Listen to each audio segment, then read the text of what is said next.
20 minute में किसने उतारा विधायकी का भूत? सीतापुर में खुली जेल बनाने का भेजा गया प्रस्ताव। पहली बार जनता ने सीधे चुना अपना प्रधानमंत्री। बाबूजी जल सत्याग्रह करने वाले पहले शख्स। सुधार गृह के रूप में विकसित हो रही यूपी की जेल। उम्मीदों के साल 2024 की श्रृंखला में आज बात होगी बंदी सुधार गृह यानी उत्तर प्रदेश के जेलों की। प्रदेश के कारागार राज्य मंत्री और सीतापुर की हरगांव सीट से 2 बार के विधायक सुरेश राही ने बीते बरस की उपलब्धियां गिनाते हुए नए साल का विजन आई इंडिया के साथ साझा किया। कारागार राज्य मंत्री ने बताया कि ओपन जेल का प्रस्ताव शासन को भेजा गया है, जिस पर जल्द ही स्वीकृति मिल जाने की संभावना है। साथ ही प्रदेश की जेलों को सुधार गृह के रूप में विकसित किया जा रहा है। अपने पिता स्वर्गीय रामलाल राही को अपना आदर्श बताते हुए उन्होंने कहा कि राजनीति में सारा समय जनता के लिए होता है। तो आइए देखते हैं कारागार राज्य मंत्री से आई इंडिया के editor in chief doctor Pankaj Singh Gaur द्वारा की गई खास बातचीत। 2024 यानी उम्मीदों का साल है, चाहे वो भारतीय जनता पार्टी की सरकार हो या फिर विपक्ष के दलों की। दरअसल 2024 लोकसभा का चुनाव भी है और इसी में तय होगा कि देश का प्रधानमंत्री कौन बनेगा। तो उम्मीदों के साल में हम आ पहुंचे हैं उत्तर प्रदेश सरकार के कारागार राज्य मंत्री सुरेश राही जी के पास और आज उनसे जानना चाहेंगे कि 2024 में जो सीतापुर जनपद के लोग हैं उनके लिए उम्मीदें कौन कौन सी हैं और साथ में जो है प्रदेश के लिए उनका विभाग क्या कुछ करने जा रहा है। तो पहले तो आपका स्वागत है। धन्यवाद। सुरेश जी, जानना चाहेंगे कि 2024 जिसमें जनता को आप लोगों को कसौटी पर जो है तौलना है और आपको अपनी साबित भी करना है कि आपने कितना काम किया है, तो 24 में जनता को आप क्या कुछ देने वाले हैं? देखिए, जनता ने तो हम लोगों को पहले ही कसौटी हम लोग की परख ली थी और तभी हम लोग की सरकार बनाई सन 2014 में, क्योंकि देश की स्थिति उस समय ऐसी थी कि चारों तरफ बिल्कुल भ्रष्टाचार का माहौल फैला हुआ था। आम जनता बिल्कुल त्राही त्राही कर रही थी, देश में पूरा भ्रष्टाचार फैला हुआ था। तो जनता ने स्वयं तय कर लिया, हम लोगों ने तय किया, जनता ने स्वयं तय किया था कि कौन देश का प्रधानमंत्री बनेगा। और ये पहली बार हिंदुस्तान में हुआ था कि जनता ने तय किया कि कौन देश का प्रधानमंत्री बनेगा। और उनकी उम्मीदों पर हम लोग खरे उतरते हुए जिस तरीके से हमारी केंद्र सरकार चली है आदरणीय मोदी जी के नेतृत्व में, और सन 2017 से जिस तरीके से हमारे प्रदेश की सरकार चली है आदरणीय मोदी जी के नेतृत्व में, जो विकास की गंगा यहाँ बही है, जो विकास हुआ है यहाँ पे, अगर आप पुरानी सरकारों का आप अगर आकलन करें तो आप हमारी सरकार के कार्यकाल को और उनकी कार्यकाल के जमीन आसमान का आप अंतर पाएंगे। क्योंकि जब हमारा देश आज़ाद हुआ उससे हम लोग सोने की चिड़िया कहलाते थे उससे पहले। ठीक है, अंग्रेजों ने लूटा, इसमें कोई दो राय नहीं, लेकिन फिर भी हम लोग कहते हैं हिंदुस्तानी बड़े मेहनती होते हैं, बहुत मेहनती हैं। हमने मेहनत की, लेकिन गरीब ने मेहनत की सिर्फ, और गरीब ने सिर्फ अपने जीवन को जीने के लिए मेहनत की। बेचारे ने वो ऊपर नहीं बढ़ पाया कभी, और ना उसको कभी ऊपर बढ़ने का मौका मिला। जो अमीर थे वो अमीर होते चले गए। जनता ने सब देख के ही भारतीय जनता पार्टी की सरकार चुनी थी। और उसका आप देखिए, लगातार जनता प्रदेश में भी और देश में भारतीय जनता पार्टी को चुन रही है, क्योंकि उसको पूरा विश्वास है कि जो हमने उम्मीद की थी, उन्होंने 14 से पहले उम्मीद कर ली थी कि हमारा देश विकसित होगा आने वाले समय में, हम सबके घर में खुशियाँ आएंगी, गरीब के घर में चूल्हा जल सकेगा, गरीब का घर रोशन होगा, गरीब के गांव में पक्की सड़कें जब तक नहीं होंगी तब तक वहाँ विकास संभव नहीं है। आज गांव-गांव में पंचायत भवन बना रहे हम लोग हैं, वहाँ कंप्यूटर रखे हुए हैं, आज वो नई तकनीक से जुड़ रहे हैं। ये तकनीक शुरू बहुत पहले हम लोग जुड़ सकते थे, लेकिन किसी ने गरीब की तरफ ध्यान देने का प्रयास नहीं किया। और अब गरीब की कसौटी पे जो हम लोग खरे उतरे हैं, वो जो उन्होंने सोचा था कि हम ये हमारी कसौटी में खरे उतरेंगे, हम उस कसौटी में भी खरे उतरे, बराबर उतरे, और वो बराबर हम लोगों की सरकार बना रहे हैं। बिल्कुल। तो देखिए, गरीबों का उत्थान हुआ है, ये कहना है आपका मोदी योगी सरकार में। जो गरीबों के लिए कार्य हुआ है वो पहले कभी नहीं हुआ। आप जिस विधानसभा क्षेत्र हरगांव से आते हैं, दूसरी बार जनता ने आपको वहां चुना है। इससे पहले आपके पिता स्वर्गीय रामलाल लाही जी को 2 बार वहां की जनता चुन चुकी है और आपके बड़े भाई को भी चुन चुकी है। हरगांव में आप इकलौते ऐसे विधायक हैं जो सर्वाधिक मतों से अभी जीते हैं आप सीतापुर में। तो ऐसे में हरगांव क्षेत्रवासियों के लिए आपके मन में क्या कुछ करने की आगे चलकर इरादा है? देखिए, राजनीति में आने से पहले और विधायक बनने से पहले हम लोगों ने जो भी सीखा है, अपने श्रद्धेय पिताजी से सीखा है, बाबूजी से सीखा है कि राजनीति में आने के बाद आपको जनता के बीच में रहना चाहिए और जो व्यक्ति जनता के बीच में रहता है उसका जनता साथ कभी नहीं छोड़ती है। जब जनता का दुख दर्द जानोगे, उनका दुख दर्द पहचानोगे, उनकी आंखों पढ़ के आप उनकी समस्या को जान पाओ, तब समझो कि आप राजनीति के लायक हो गए हो। क्योंकि जनता बहुत कुछ कह नहीं पाती है, कार्यकर्ता बहुत कुछ नहीं बोल पाते हैं, कहना बहुत कुछ चाहते हैं लेकिन संकोचवश नहीं कह पाते हैं वो। तो हमें उनका मन भी पढ़ना होता है कि कैसे क्या है उनके मन में। और जिस दिन आप ये सब जान गए करना और जिस दिन आपने मन पढ़ना सीख लिया, उस दिन आप राजनीति करने के लायक हो जाओगे। और हम लोगों ने प्रयास किया कि इन सब में कभी किसी को निराश ना करें। जो बाबूजी ने सिखाया वो हम लोग बराबर कर रहे हैं। बाबूजी ने जो हम लोग को सही माने में देखा जाए तो हमारे राजनीतिक गुरु हमारे बाबूजी ही हैं, क्योंकि हमने ज़रूर उनसे सीखा। और एक चीज़ मैं आपको बताना चाहूँगा, हमारे पिताजी ने जो उनके राजनीतिक गुरु रहे, उन्होंने लोग राजनीति में बढ़ने के बाद, प्रधान बनने के बाद लोग अपने गुरु को नहीं पहचानते हैं। हमारे पिता केंद्र सरकार में मंत्री रहे, इनका लंबा राजनीतिक इतिहास रहा, लेकिन उन्होंने सदैव हमेशा हर बैठक में कहा, हर मीटिंग में कहा कि आदरणीय बाबूजी ताराचंद महसूरी जी हमारे राजनीतिक गुरु रहे, आदरणीय हेमवती नंदन बहुगुणा जी हमारे राजनीतिक गुरु रहे। और उन दोनों गुरुओं की मूर्ति उन्होंने सीतापुर में स्थापित की। तो इस तरीके से, और मैं अब जैसे कि मैंने आपको बताया भी कि मेरे राजनीतिक गुरु हमारे पिताजी हैं। तो आपने भी मूर्ति उनके स्थापित की? जी, उनकी मूर्ति मैंने स्थापित की। हालांकि वो हमारे पिता हैं इसलिए मैंने स्थापित की, लेकिन उसके पीछे कारण भी था कि एक गरीब परिवार से निकलने के बाद राजनीति के शिखर पर पहुंचना आसान कार्य नहीं है। उसके लिए आपके अंदर लगन होनी चाहिए, ईमानदारी होनी चाहिए, जनता के प्रति समर्पण होना चाहिए। और ये सब चीज़ें होती हैं तो आप राजनीति में आगे बढ़ सकते हो। राजनीति कभी लाभ के लिए नहीं की जाती है, राजनीति हमेशा सेवा के लिए की जाती है। ये बाबूजी ने हमारे सिखाया। देखिए, राजनीति सेवा के लिए की जाती है, लाभ के लिए नहीं की जाती है। ये बात बाबूजी यानी स्वर्गीय रामलाल लाही ने अपने बेटे सुरेश राही को सिखाया। रामलाल लाही जी 4 बार मिश्रिख से सांसद रहे हैं और पिछले दिनों देखें, पिछले चुनाव में देखें तो आप मिश्रिख से टिकट के दावेदार भी थे और इस बार भी ऐसा माना जा रहा है कि मिश्रिख में यदि आप पर दांव पार्टी लगाती है तो आप तैयार हैं? देखिए, हमारे यहाँ जो संगठन तय करता है कि किस कार्यकर्ता को चुनाव लड़ना है, वही कार्यकर्ता चुनाव लड़ता है। हम लोगों ने टिकट मांगने की परंपरा नहीं रही है।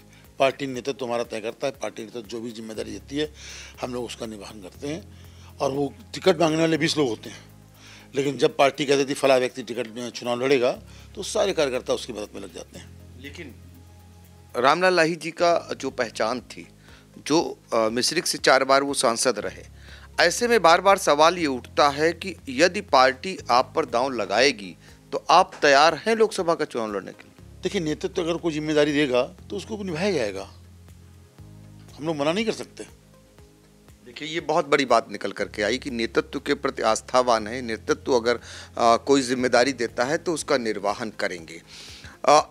इसके अलावा अगर बात करें, बाबूजी का आपने जिक्र किया, रामलाल लाही जी का जिक्र किया, उनको बहुत बड़ा सम्मान देने का आपने काम उनकी जयंती पर किया। अपने माता पिता की प्रतिमा को वहाँ पर स्थान दिया जहाँ पर उन्होंने मंदिर, साईं मंदिर का निर्माण कराया और बड़े लोगों का मजमा लगा। राही जी को मानने वालों का खासकर सीतापुर ही नहीं, दूसरे स्टेटों के लोग भी आए थे। तो लगता है कि बाबूजी को आज लोग अभी भी नहीं भूल पा रहे हैं। ऐसा ही कार्य किया जाना चाहिए, आप अपने लाइफ में सोचते होंगे, ताकि देखिए मंत्री का पद आता और जाता है। आज राही जी को लोग भूल नहीं रहे हैं। आप भी ऐसे ही पद चिन्हों पे चलना चाहेंगे? देखिए, भी आपने बताया कि कि बाबूजी और अम्मा जी का हमने सम्मान बढ़ाया, ये तो संभव ही नहीं है। आज उन्हीं के कारण हमको सम्मान मिल रहा है। आज जो भी मैं हूँ उनके बताए रास्ते पे चलने के कारण यहाँ तक पहुँचा हूँ। जो उन्होंने सिखाया, जो अम्मा ने सिखाया, जो बाबूजी ने सिखाया, और उसी का नतीजा कि आज मैं यहाँ पे हूँ। हम उन्हें क्या सम्मान देंगे? उन्होंने हमने इसका लायक बनाया, इस काबिल बनाया है कि आज मैं यहाँ पे बैठा हूँ। और रही बात, दूर दूर से लोग आए। पिछली बार जब हमने कार्यक्रम लालबाग में किया था तो उसमें लोगों की यही शिकायत थी कि हमें सूचना नहीं मिली, हमें सूचना नहीं मिली। इस बार प्रयास किया कि सूचना लगभग हो जाए, फिर भी बहुत से लोग रह गए। और इस कार्यक्रम में आप ये समझिए सब लोग अपने अपने साधनों से आए थे। मैं सिर्फ 2 दिन क्षेत्र में खाली गया था, लोगों से कहा था मैंने आने के लिए कि बाबूजी का कार्यक्रम इस तरीके से है और आपको आना है, सिर्फ 2 दिन। और जिस तरीके से लोग आए यहाँ पे, तो उससे लगता है कि बाबूजी, जो समाज हमारा है, बाबूजी को भूला नहीं है, बाबूजी के कार्यों को भूला नहीं है। आज हम क्षेत्र में जब जाते हैं कहीं भी तो लोग बताते हैं कि हमारे भैया हमारी लड़के की नौकरी बाबूजी ने लगाई थी, हमारे पापा की नौकरी हमारे बाबूजी ने लगाई थी। इस तरीके से लोग बातें करते हैं। जब इधर कभी पोंगलीपुर तरफ जाते हैं तो वहाँ के तो सारे किसान लगभग बोलते हैं कि आज हम लोग का जो ये भाभी जीवन जी रहे हैं, आज हमारे यहाँ खेती जो अच्छी हो रही है, वो आपके पिताजी की देन है। हम लोग कभी राही जी को भूल नहीं पाएंगे, जो राही जी ने हम लोगों ने किया है। जबकि राही जी का वो क्षेत्र भी नहीं था, और राही जी सिर्फ हम लोग की समस्याओं को देख के यहाँ पे आके बैठ गए, और हम लोगों के लिए उन्होंने जो त्याग किया कभी जीवन में नहीं भूल पाएंगे, ना हमारे बच्चे भूल पाएंगे। आप सदैव हमारे लिए स्वीकार। हम तो हमेशा उनको नमन करते हैं कि आप लोग कहाँ याद रखते हैं राजनीति में, लेकिन आज भी लोग उनको याद किए, उनके बच्चे उनको याद करते हैं। तो सबसे बड़ी सम्मान की बात है कि इनकी पीढ़ी दर पीढ़ी हम लोग को याद, हमारे पिताजी को याद करती हैं, सम्मान देती हैं। बिल्कुल, देखिए पीढ़ी दर पीढ़ी याद कर रही है स्वर्गीय रामलाल लाही जी को, जो पूर्व केंद्रीय गृह राज्य मंत्री भी रहे। एक आंदोलन का साक्षी मैं भी बना। बात 13 साल पुरानी है और प्रदूषण को लेकर, पॉल्यूशन को लेकर वो बहुत ही गंदे नाले में बैठ गए और कई दिन तक बैठे। आप भी उस आंदोलन में उनके पीछे पीछे रहे, साथ में रहे, और आप भी उस गंदे नाले में बैठ गए। कुछ यादें उस दौरान की, वो कितनी गंदगी पूर्ण नाला था जब आप लोग बैठे थे, और कैसे झुकना पड़ा था जिम्मेदारों को?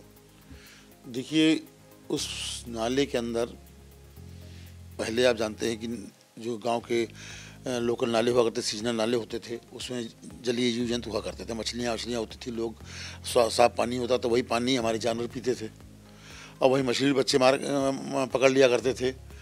तो उस नाले के अंदर जो फैक्ट्री थी, उस फैक्ट्री ने अपना सीधा केमिकल युक्त पानी छोड़ दिया था, और उस नाले के अंदर एक भी जलीय जीव नहीं बचा था, और उस नाले का पानी पीकर कई जानवरों की मौत हो गई थी। तो कई लोगों ने शिकायत की, और इन लोगों ने वहाँ पे जो फैक्ट्री की राख होती है, उस राख को भी बाहर फेंकना चालू कर दिया था। तो उससे कई बच्चे जल गए थे। उनसे कहा गया था कि आप जो राख फेंक रहे हो, चूँकि इस राख के अंदर लोहा और इस तरीके का सामान आ जाया करता था, बच्चे बीनने पहुँच जाया करते थे कुछ पैसों के लालच में। तो उसमें बच्चे जल जाए, हाथ डालते थे, अंदर पूरी आग होती थी, तो उनका हाथ जल जाया करता था। तो उसको उनसे कहा गया था इसको आप एक कैंपस बनाएं, उसके अंदर रखें, क्योंकि राख उड़ती है और गरम गरम राख है, ये बच्चे जल रहे हैं, जानवर जल रहे हैं। तो उन लोगों ने उस पर कोई ध्यान नहीं दिया। कई घटनाएं घटी, कई लोग जले, 1-2 की शायद मौत भी उसमें हुई थी, और फैक्ट्री का पानी भी बराबर उसमें चल रहा था। तो कई बार वार्ता करने के बाद उनको बताया गया, फिर पूरे प्रदूषण नियंत्रण बोर्ड वाले आए, उनको भी बताया गया, लेकिन कोई कार्रवाई नहीं हुई। आए और अपना वो लोग सब लोग अपना लिखा पढ़ी करके चले गए, लेकिन काफ़ी समय तक उनको, जो पीड़ित थे, उनको न्याय नहीं मिल पाया। फिर पिताजी ने तय किया कि अब लग रहा है संघर्ष करना पड़ेगा। तो हमारे पिताजी का सबसे एक बढ़िया तरीका था, एक ही सिंपल तरीका, चूँकि गांधीवादी थे वो, तो सत्याग्रह करना उनको सबसे आसान तरीका लगता था। और सत्याग्रह वो भी करते थे अकेले, ये नहीं कि 100 लोगों को बैठा लें, आओ भाई भूखे रहो सब लोग से, नहीं, वो कहता मैं हूँ, मैं अकेला हूँगा, आप लोग नहीं रहोगे। और आप देखेंगे कई सारे आप उनके धरने देखेंगे तो उसमें अकेले ही वो बैठते थे, वो सबको नहीं शामिल करते थे, सब लोग आके बैठो। उनका यह था कि मैं लड़ रहा हूँ, आपको लड़ने की आवश्यकता नहीं, मैं आपके लिए लड़ रहा हूँ। तो वो सबको नहीं बैठ, खुद ही बैठ जाया करते थे। तो ये घटना उस समय की है। तो उसके अंदर हम लोग भी सुबह सुबह वहाँ पहुँचे, जब जिस दिन बैठना था हम लोगों को तय किया कि जल के अंदर बैठना हम लोगों को उस गंदे पानी में बैठना पड़ेगा। तो पहले बाबूजी को ही बैठना था, लेकिन चूँकि हमने कहा, मेरे मन में एक ख्याल आया कि बाबूजी पहले ही पानी जल में बैठे, उसके अंदर बैठे थे, उनका पूरा शरीर सड़ गया था, जल सत्याग्रह किया था। हाँ, जब सत्याग्रह। अच्छा, एक चीज़ एक बात मैं और आपको बताना चाहूँगा। संभवतः अभी तक मेरी जानकारी में नहीं आया है, जल सत्याग्रह करने वाले पूरे विश्व में पहले हैं। हाँ, पहले हमारे बाबूजी ही थे रहे। तो हम लोग जब प्रातः वहाँ पहुँचे तो बाबूजी तैयारी कर रहे थे, अंदर बैठने की तैयारी कर रहे थे वहाँ पे।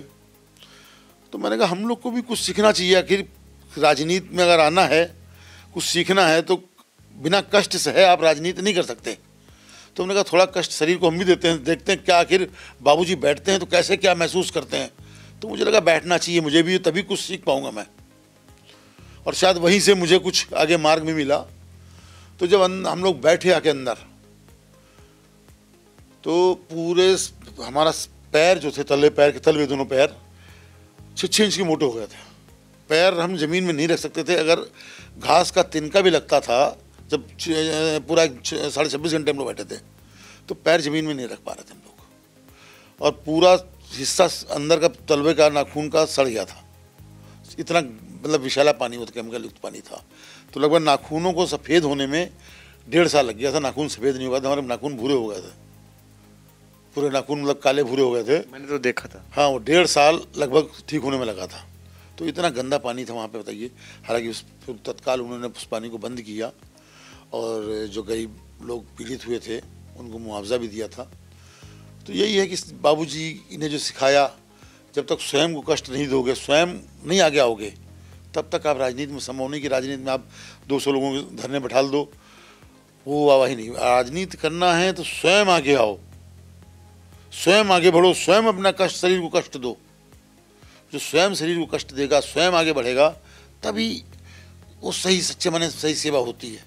ये प्रसंग इसलिए चूंकि नेता बन, बहुत सारे लोग नेतागण होंगे, लेकिन जो आंदोलन होता है वो उनके जीवन का एक ऐसा आंदोलन बन जाता है जिसको लेकर के लोग उनको नेता मानते हैं। तो राही जी क्यों नेता सबके थे, ये साबित करता है कि कैसे वो लोगों के लिए जनहित में किस प्रकार का आंदोलन करते थे। वो 26 घंटे, 26.5 घंटे उस गंदे नाली में बैठना अपने आप में बड़ी बात थी, और उनका साथ खुद उनके बेटे सुरेश राही ने दिया था। उस समय वो नेता नहीं थे, लेकिन उन्होंने एक ऐसा ककरहा उस समय, जैसे कहते हैं ना शुरुआती दौर का, राजनीति में आना है तो क्या हमें सीखना है, तो उसी आंदोलन में कूद गए और वो भी गंदे नाली में बैठे और उसकी अनुभूति बता रहे थे कि कैसी हुई थी, कैसी उनकी जो स्किन हो गई थी, क्या क्या दिक्कतें हुई थी। लेकिन सफलता तब हाथ आई जब लोगों के लिए जो आंदोलन छेड़ा वो आंदोलन सफल हुआ और आखिर में जिम्मेदारों को झुकना पड़ा। आपका कारागार विभाग है, कारागार विभाग ने पिछले दिनों बहुत सारे काम किए, रक्षाबंधन से लेकर के, और बहुत सारे ऐसे अवसर आए, नवरात्र जिसमें बंदियों के लिए, उनसे मिलने आने वालों के लिए बहुत सारे काम आप लोगों ने किए। तो अब ऐसे ही कार्य जारी रहेंगे आगे भी, और कैदियों के लिए कुछ करने का इरादा है? देखिए, जब से हम लोग की सरकार बनी है, ठीक है अपराध किया है, संविधान सजा उनको देता है, कानून सजा उनको देता है, लेकिन उनको भी एक अच्छा नागरिक बनने का अधिकार है। सजा पूरी करें और एक अच्छे नागरिक का जीवन जिएं, इस उद्देश्य को लेके हम लोग कार्य कर रहे हैं, हमारी सरकार काम कर रही है। तो हम लोग जो हमारे कैदी यहाँ जाते हैं, हमारे वहाँ पे कारागार में, तो बेसिकली कारागार सुधार गृह है। तो जब वहाँ पहुँचता है आदमी, सजा पाया होता है, तरह तरह के लोग होते हैं वहाँ पे, ये देख हम लोग वहाँ पे सकारात्मक माहौल एक दे पाएँ, एक अच्छा माहौल जहाँ उनका मन बदले, आगे जो गलती की है उस पर पश्चाताप हो,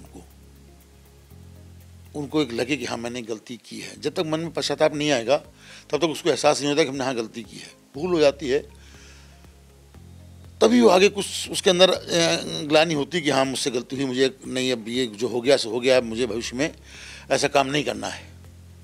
तब वो आगे कुछ लक्ष्य प्राप्त करने के लिए आगे बढ़ता है, कुछ दिमाग में लाता है, और उस समय उसको ज़रूरत होती है वहाँ पे थोड़ा धार्मिक प्रवृत्ति उसके अंदर जगानी होती है, थोड़ा काम के प्रति उसको प्रेम आए, लोगों से मिलना उठना, अच्छे से बात करना उसको आना चाहिए। वहाँ जो उसका समय है वो कुछ काम सीखने में लगाए कि बाहर निकल के वो काम, क्योंकि जो जेल चला एक बार चला जाता है तो एक ठप्पा सा लग जाता है उसके ऊपर कि जेल गया था, तो जल्दी लोग स्वीकार नहीं करते। हम लोग चाहते हैं, उस मिथ्या को तोड़ना चाहते हैं कि जेल गया है, उसने अपनी सज़ा पूरी कर ली है, अब वो अपराधी नहीं रहा, अब उसको आप स्वीकार करो। अब उसके अंदर एक हुनर आया है, वहाँ से कुछ सीख के आया है। वो जो गंवा के गया था वो तो जेल में गंवा दिया उसने, अब जेल से बाहर निकला है वो आदमी, कुछ नया नया बन के आया है, तो उसको स्वीकार करो। हम लोग इस दिशा में कार्य कर रहे हैं। तो वहाँ पे तमाम तरह तरह के उसको कार्य सिखाए जाते हैं, वहाँ पे हैं जो उसमें उसकी रुचि होती है, लकड़ी का है, तमाम तरह के कार्य हैं उसमें सिखाए जाते हैं, वहाँ पे हैं।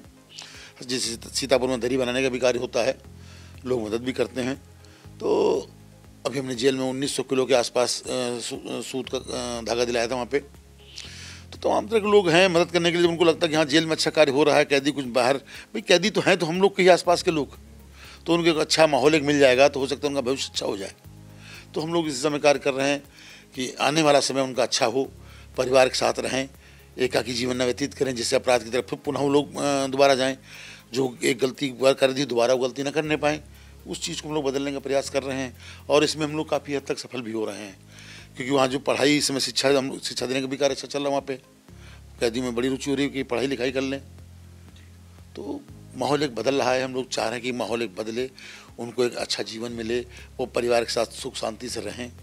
हम लोग इस समय कार्य कर रहे हैं। तो उत्तर प्रदेश की जेलें सुधार गृह के रूप में विकसित हों, ये प्रयास है कारागार राज्य मंत्री का। कैदियों में कैसी भावना जागृत हो, कैसे समाज के प्रति वो जवाबदेही बने, अच्छे रास्ते पर चलें, ये सारे प्रयास जारी हैं।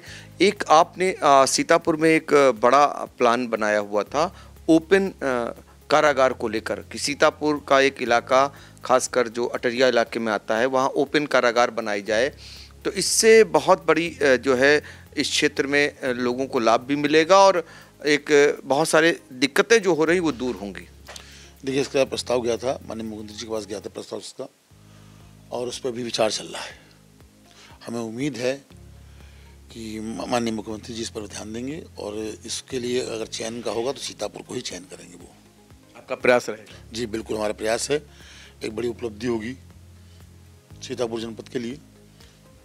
अब फिर आपके विधानसभा क्षेत्र की तरफ बढ़ रहे हैं, हरगांव की तरफ। हरगांव में आप क्या नीड महसूस करते हैं, वहाँ क्या क्या आवश्यकताएं हैं? लगता है कि वहाँ भी एक पार्क हो, अच्छा लगता है वहाँ भी अच्छे विद्यालय हों, या वहाँ भी और भी काम करने की आवश्यकता है? एक आपके यहाँ बड़ा सांस्कृतिक कार्यक्रम आयोजित होते हैं, वहाँ पर उसको और ऊंचाइयों तक ले जाएं, ऐसे प्रयास?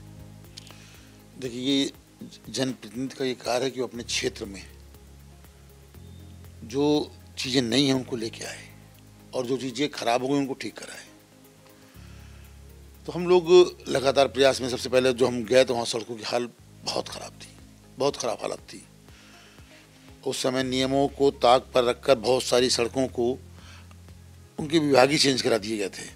जो मुख्य मार्ग था उसको चेंज करा दिया, पीछे का मार्ग PWD का है, आगे का मंडी का करा दिया। इस तरीके से कई सड़कों को जो नज़दीक थी उनको बदल दिया गया, पूर्व की सरकारों ने बदलाया, जिससे क्या हुआ, सड़क से उतरते नीचे आपको ख़राब सड़क मिल रही है, आगे जाने के बाद आपको PWD की सड़क मिल रही है। तो ऐसे कई मार्ग थे, उनको बदलने में बहुत समय लगा, तो भी बदला रहे उनको हैं।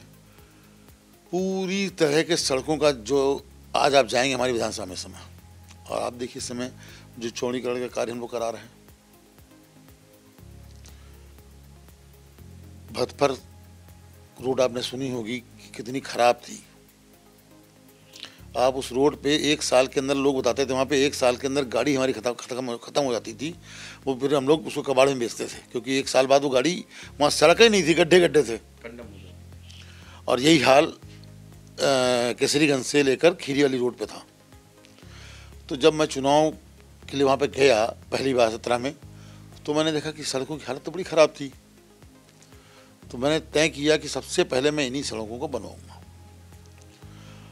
और जनता ने मुझे आशीर्वाद दिया और मैं सबसे अधिक मतों से चुनाव जीता। आज आप उस रोड पे जाइए, जिस रोड पे 2 घंटे लगते थे 19 किलोमीटर पे, आज 19 मिनट नहीं लगते, आप 15 मिनट में आप वहाँ सड़क, वो पूरी रोड क्रॉस कर जाएंगे आप।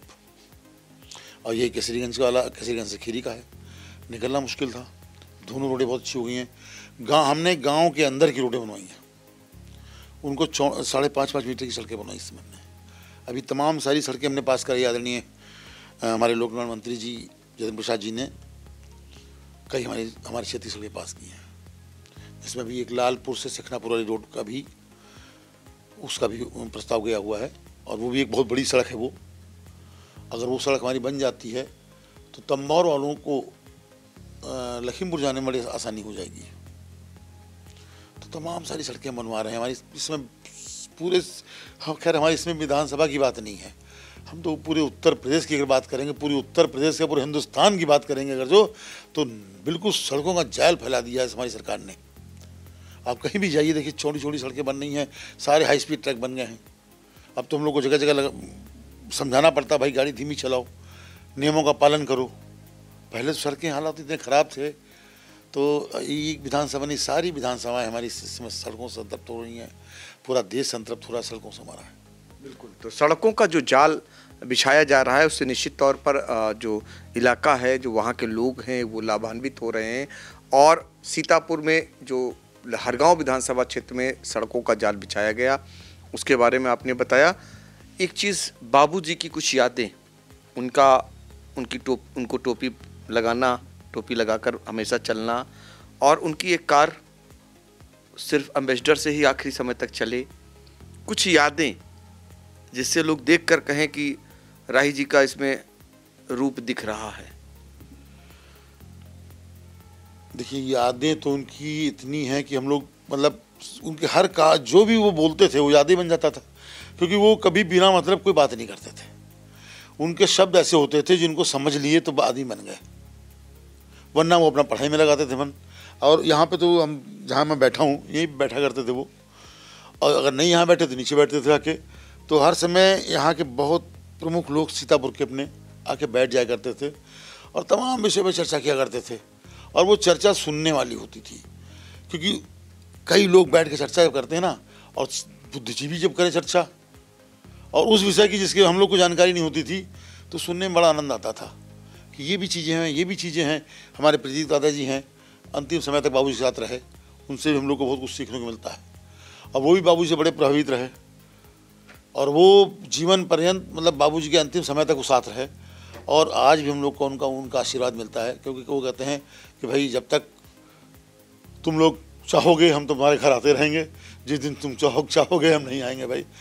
लेकिन वो जब आते हैं आशीर्वाद देते हैं हमको, और बाबूजी को बहुत मानते हैं वो, उनका आशीर्वाद हमको मिलता रहता है।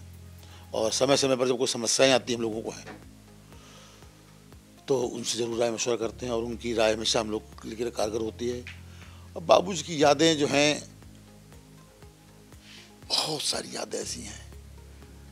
अब आपको एक चीज़ मैं बताऊं जो हमेशा सबको बताता हूं, और उस बात ने मेरे जीवन को बदला। मेरे अंदर जो विधायकी वाले तत्व आ गए थे, विधायक के गुण आ गए थे, विधायकी वाले गुण, उनको कैसे उन्होंने निकाला। विधायक बनने के 1.5-2 महीने के बाद की बात है ये। सुबह सुबह मंदिर से निकल के आया तो मुझसे बोले, विधायक जी इधर आइए। तो हमने कहा, बाबूजी आप विधायक जी। अरे कहीं विधायक जी बैठिए।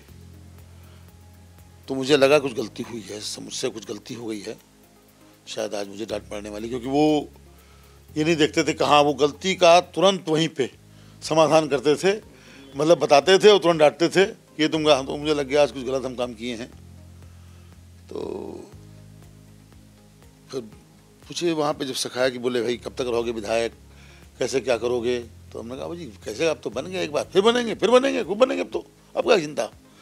तो मुझे समझाया, बोले बेटा 4 साल रहोगे सिर्फ विधायक, सिर्फ 4 साल के विधायक बनोगे, सिर्फ 5वें साल तुम्हारे पास कोई आएगा नहीं। तब मेरा दिमाग एकदम से मुझे लगा कि हाँ कुछ समझाना चाह रहे हैं, कुछ कहना चाह रहे हैं। तो फिर मैं बड़े ध्यान से मैंने उनकी बात जो सुनी,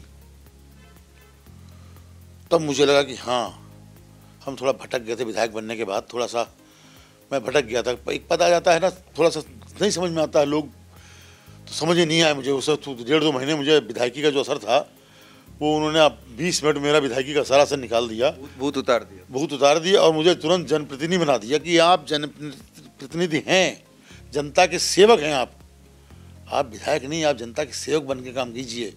जिस दिन विधायक बन के काम करोगे उस दिन सिर्फ 4 साल विधायक रहोगे, और जिस दिन जनता के सेवक बन के काम करोगे जीवन पर्यंत जनता के साथ रहोगे। अच्छा, राही जी की दिनचर्या क्या थी और सुरेश राही की दिनचर्या क्या है?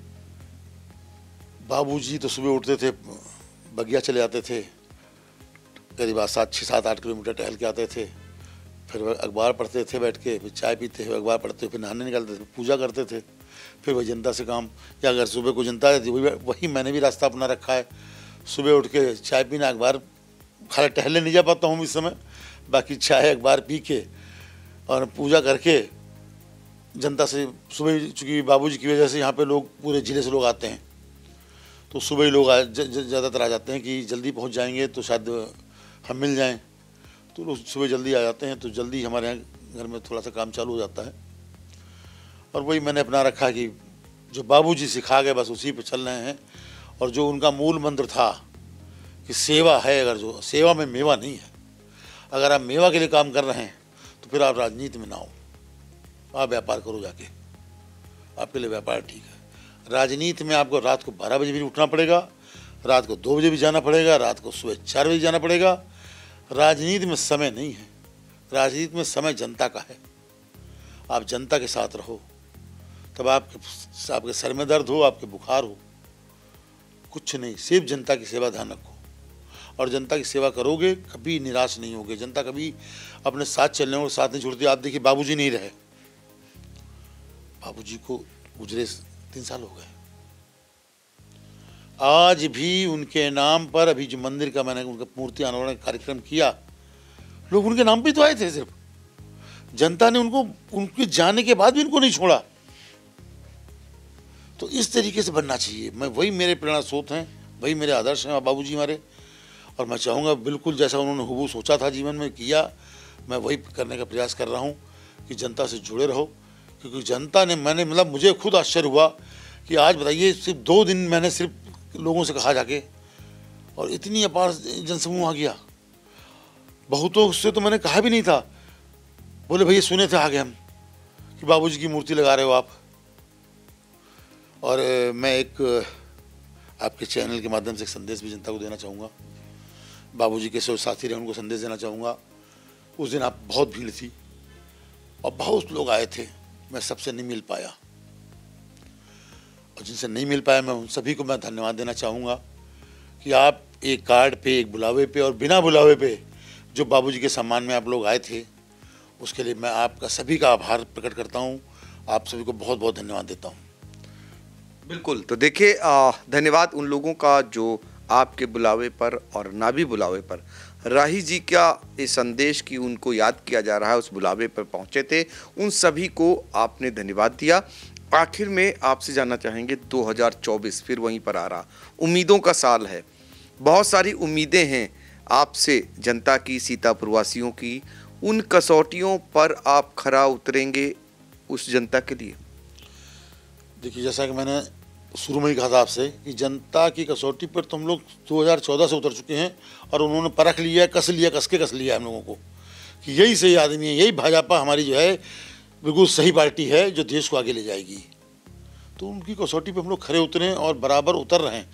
और सिर्फ ये कारण है कि 14 लीजिए, 17 लीजिए, 19 लीजिए, 22 लीजिए, और ये 24 भी हम लोग पार करेंगे। क्योंकि जनता को अब एक उम्मीद और हो गई है कि अब हिंदुस्तान बहुत शीघ्र विकसित देश बनने वाला है।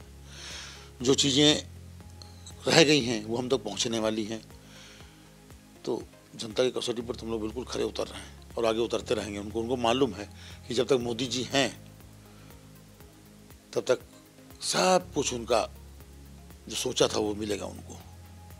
मोदी हैं तो सब कुछ मुमकिन है, और जो कसौटियां हैं वो साल दर साल जब भी चुनाव होते हैं उन पर खरा उतरने का काम करते आए हैं, करते रहेंगे। इसी के साथ 2024 की उम्मीदों को लेकर हमने कारागार राज्य मंत्री सुरेश राही से तमाम मुद्दों को लेकर बातचीत की। और आपका पुनः एक बार बहुत बहुत धन्यवाद।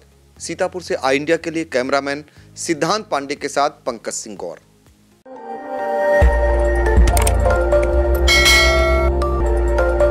खबर आपकी, नजर हमारी। देखते रहिए आई इंडिया।